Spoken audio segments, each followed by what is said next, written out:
ମାନବାधिକାର କର୍ମୀ ସାଗର ଜେନା ଜଣେ ଅମ୍ଳାନ ପ୍ରତିଭାର ଅଧିକାରୀ। ହୁଏତ ତାଙ୍କୁ ଓଡ଼ିଶାରେ ଖୁବ୍ କମ୍ ଲୋକ ଜାଣିଥାଇପାରନ୍ତି। କେନ୍ଦ୍ରାପଡ଼ା ଜିଲ୍ଲା ଏଣ୍ଡର ଗ୍ରାମରେ ଜନ୍ମଗ୍ରହଣ କରିଥିବା ସାଗର ଜେନା ଏକାଧାରରେ ଜଣେ ଲେଖକ, ଶିକ୍ଷକ, ମଞ୍ଚ ଅଭିନେତା, ସୂଚନା ଅଧିକାର କର୍ମୀ ଏବଂ ସମାଜସେବୀ ମଧ୍ୟ। ଆପଣମାନେ ଭାବୁଥିବେ ମୁଁ ଆଜି କ'ଣ ପାଇଁ ସାଗର ଜେନାଙ୍କ ବିଷୟରେ ଆପଣଙ୍କ ପାଖରେ ଉପସ୍ଥାପନା କରୁଛି। ହଁ ଆଜ୍ଞା, ସାଗର ଜେନା ହେଉଛନ୍ତି ଜଣେ ଏମିତି ବ୍ୟକ୍ତିତ୍ୱ ଯାହାକୁ ସେ ଜାଣିନାହାନ୍ତି ତାଙ୍କୁ ସାହାଯ୍ୟ କରିବା ପାଇଁ ଆଗେଇ ପଡ଼ିଥାନ୍ତି। ଆପଣ ଭାବୁଥିବେ ଏ ତ ସମସ୍ତେ କରୁଛନ୍ତି ଆଜିକାଲି, କିନ୍ତୁ ଏମିତି ବି ବହୁତ ଲୋକ ଅଛନ୍ତି ସାହାଯ୍ୟ ପାଇଥିବା ଲୋକ ବି ସାଗର ଜେନାଙ୍କୁ ଜାଣିନାହାନ୍ତି। ଚାଲନ୍ତୁ କ'ଣ ପାଇଁ ମୁଁ ଆପଣଙ୍କ ଏ ବିଷୟରେ କହୁଛି। ସାଗର ଜେନାଙ୍କଠୁ ପାଇଥିବା ସାହାଯ୍ୟ କୌଣସି ଛୋଟ ସାହାଯ୍ୟ ନୁହେଁ, ପ୍ରକୃତ ଦୋଷୀକୁ ଦଣ୍ଡ ଏବଂ ପୀଡ଼ିତକୁ ନ୍ୟାୟ।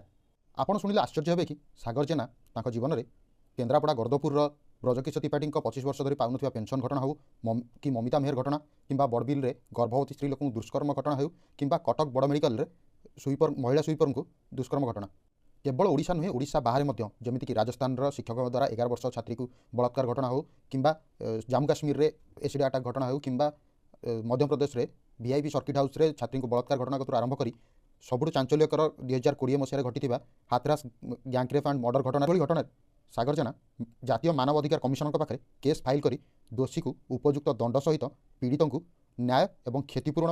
କେବଳ ଏତିକି ନୁହେଁ, ସାଗର ଜେନା ଏହିଭଳି 500 ଘଟଣାର ଉର୍ଦ୍ଧ୍ୱ ଜାତୀୟ ମାନବାଧିକାର କମିଶନଙ୍କ ପାଖରେ ଦ୍ୱାରସ୍ଥ ହୋଇ ପୀଡ଼ିତାଙ୍କୁ ନ୍ୟାୟ ଦେଇସାରିଲେଣି। ସେଥିପାଇଁ ତାଙ୍କୁ ଦୁଃଖୀ ଦରଦିକ ବନ୍ଧୁ ବୋଲି ଆଖ୍ୟା ମଧ୍ୟ ମିଳିଛି।